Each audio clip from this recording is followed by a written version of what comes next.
The nation are facing a very critical transition, economically speaking, and a lot of policies that are shaking the way our lives are as a nation and as individuals. In periods of economic stress, leaders often face pressure to prioritize short-term relief over long-term stability.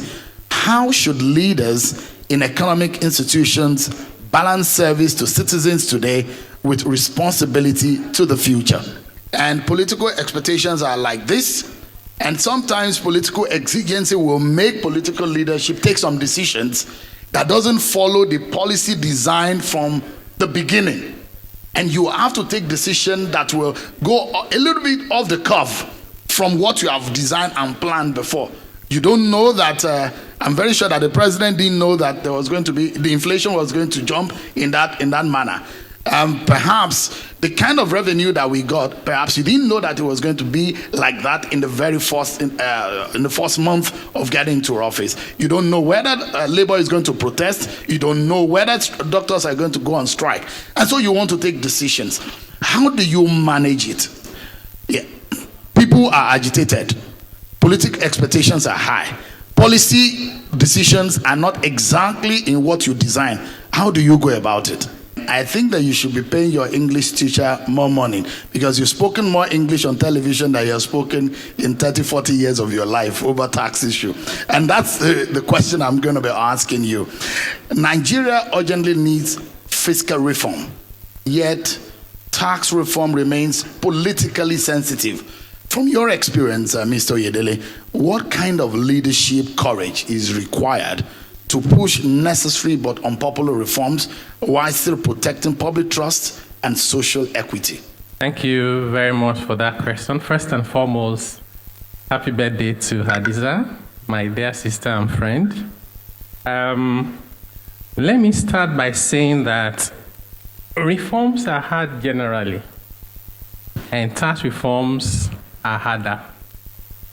Why are they harder? Because it involves interest. And sometimes you have to reconfigure power, and they will fight. I think it's even more complex in Nigeria for 3 reasons.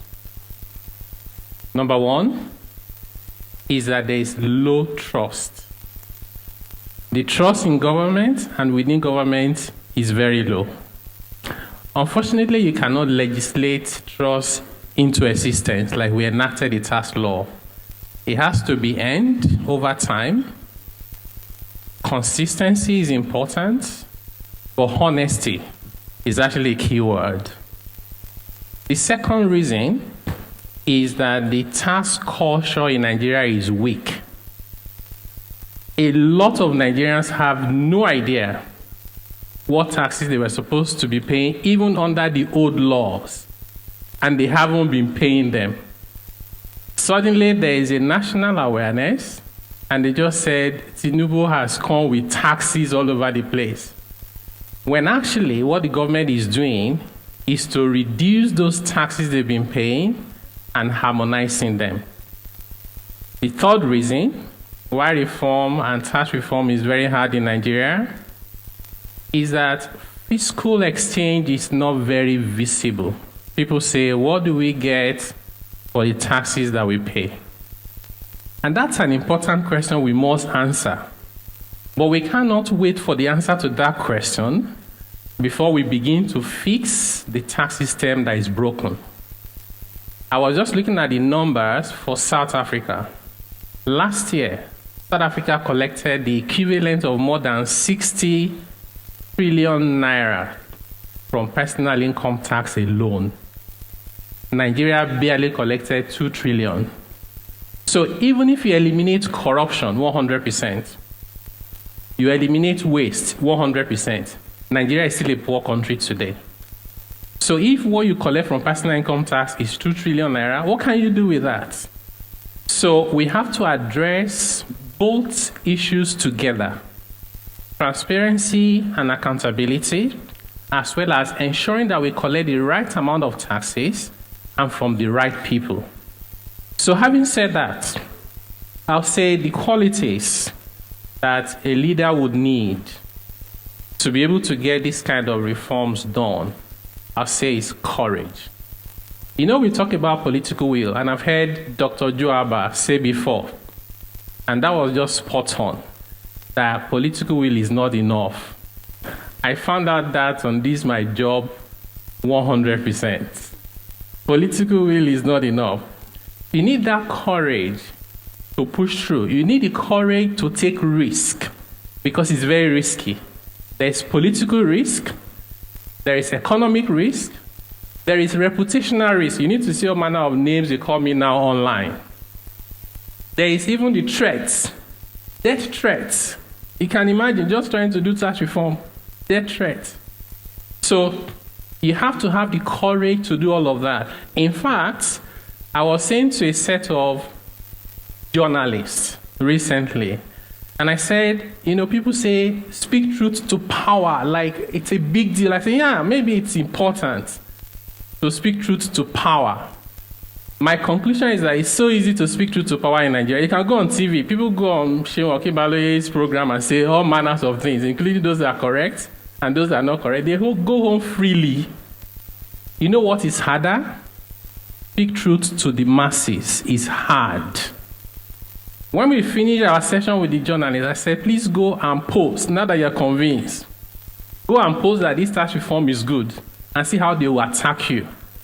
So the same thing for a leader. You need courage to say to the people, this is what we have to do. Senator Adams Oshiomhole said the right thing. What we have been doing all along, all my adult life with the tax system, was pain reliever. It hasn't taken us far. It can't take us far. Now we're doing the surgery. It's going to come with some pain, but that's the only right thing to do. And two other things that Dr. Joaba said that is quite instructive. One of them is you need to speak for your work. So I do a lot of speaking. They abuse me, I'll speak again. And I don't get angry. If I leave here now, I'll still speak. And I think it's important. I wish more people in government can speak for what they do. Because if you don't communicate, you leave a vacuum. There are people who are so eager, and they put their money behind it to fill up those spaces with their own narratives. The other one that I find instructive is not all the errand they send you that is intended for you to deliver. And that's so true, but it requires wisdom to know which one to deliver, which one not to deliver, and how to deliver it. The other thing I found out is that many people in government deliver errands that they were not sent. So when they bring those errands to you, they also require wisdom to determine which one is actually an errand and which one is self-made. Overall, my view is that Nigeria is making progress, the sort of progress I haven't seen in my adult life. And if we can stay the course and see this through, we'll all be better for it. And if you allow me just 30 seconds, the last thing I want to say on this is, I have come to a conclusion that there are three categories of Nigerians.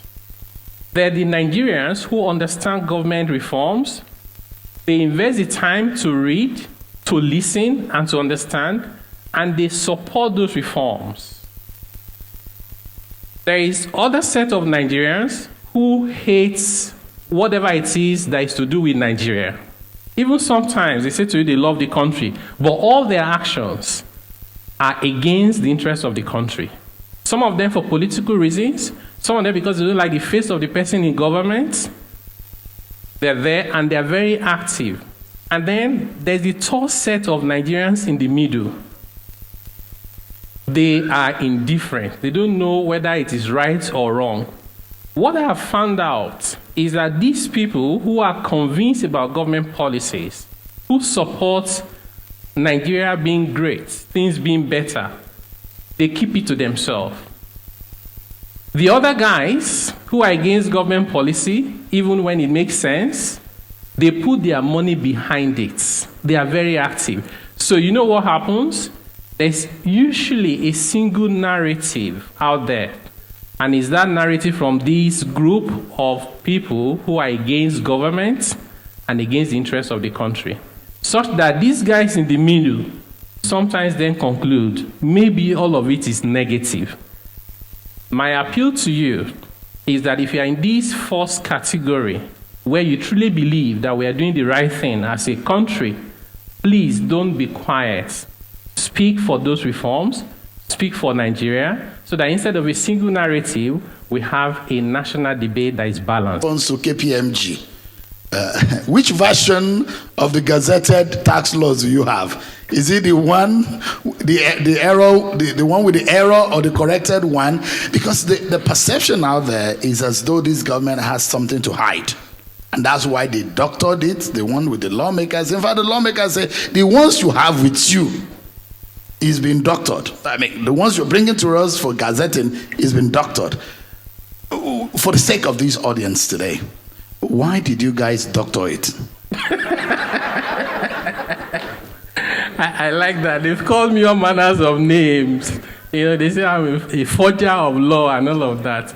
Let me tell you the honest truth, the way I see it. I think that Nigeria, we don't normally pay attention to solving problems structurally. When there's a crisis, you quickly you see the smoke, and you're battling the smoke, instead of you to go to the source of the fire, where the smoke is coming from. Before these allegations about alteration of the tax reform laws came to the open, in my role in the past 2.5 to 3 years, I've seen processes that I thought were not our standard. That we can't be proud of these processes in 2024, 2025 as a nation. One of that process is the lawmaking process. And it's not only lawmaking, including regulations, guidelines, all these subsidiary legislations from government. What do I mean by that? So you have this very elaborate process for lawmakers to enact laws. And then you transmit. Okay, the clerk will certify it. It will go to Mr. President, often through Ministry of Justice. Mr. President will sign. It's supposed to come back to National Assembly to certify, and then it's gazetted Ministry of Information. Do you know every of those processes is very manual? One, the exposure to clerical risk is very high.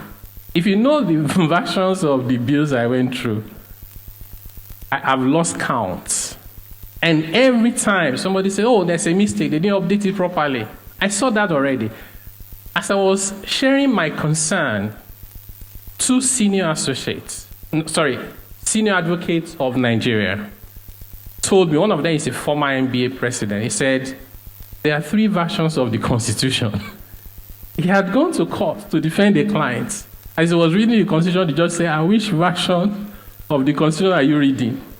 Constitution.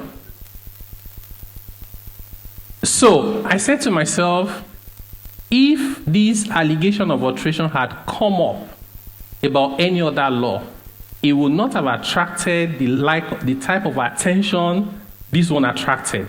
So I said to myself, thank God, maybe it need to be an opportunity for us to fix that process. For example, one of the things I wish had happened was as soon as the laws were harmonized and certified, why is it not published? The National Assembly, for example, has a journal. If it's online, do you think somebody will be bold to go and alter it? So processes, how can we make them work? E-governments. Sometimes you want to amend just a sentence in a draft. You write a cover letter, you send it, they will mean it from the secretary, 2 weeks, just to say that there's a sentence that has a comma problem. You can't run a country like that. We don't have the luxury of time. So, to answer your question, we did not forge anything. It wasn't intentionally doctored. No, we did not even doctor anything. It doesn't even make sense when the executive were the one that drafted the bill to now be forging it. Like, to what end? All those things that they alleged that were forged, you're going to ask yourself, who benefits from all of that, right? So, I'm not going to make any conclusions. I'm just saying, as a nation, we should please look at that process so that we have the quality assurance. Whatever laws we enact, we can take it to the bank that this is a true reflection of what our lawmakers representing all of us have enacted. I have no issues with KPMG, they are my friends. But one thing I say I'll continue to do is, I will not say just in the interest of saying we are very receptive to feedback. We won't take anything. If you take just anything, that is not in the national interest. We must put out the truth, whether it is hard, whether it is soft, whether people want it or not. Trust is not built in the moment. It's built over time. Sometimes people will know in 10 years, in 2 years, in 5 years. Let it be that when that truth is known, you were on the right path of that journey. In your few months of experience being on this side, on the government side, what are those habits that scared you, that you saw when you got on this side, that you think should not continue? Just in 1 minute. Yeah, thank you very much. I think, for those of us who have the opportunity to serve, I think it's not just about service, it's also about sacrifice. So the easiest thing I did when I was in the private sector for more than 20 years, go on Twitter, criticize government, and people will like you, reshare, tweets, but you solve no problem at all. So if you really love your country and you want to be part of the solution, number one thing is sacrifice. Be willing to make sacrifices. Number two, speak up for what you believe. Don't be afraid. There are WhatsApp groups where you see they are saying the wrong thing. You can't even correct them, right? So if some of us can just stand up to say, this is wrong, this is what is right, and this is why. Constructively, don't get angry. Don't attack people. Like, I don't get angry. People don't understand why I don't get angry. It's easy for me not to get angry because I take nothing personal. And I think beyond that, what's also important is, in my role in the past about 3 years, one thing where I would like us to do much better, both in government and outside of government, is just to respect data a little bit more. There's a lot of things we do in Nigeria that is just driven by emotion and sentiments. You don't solve any problem structurally unless you invite data, credible one, and you allow it to drive that process. Why managing stakeholders? I'm not saying data alone will solve all the problems, but without data, we are not solving any problems at all. So that's an important message from my point of view. Thank you very much.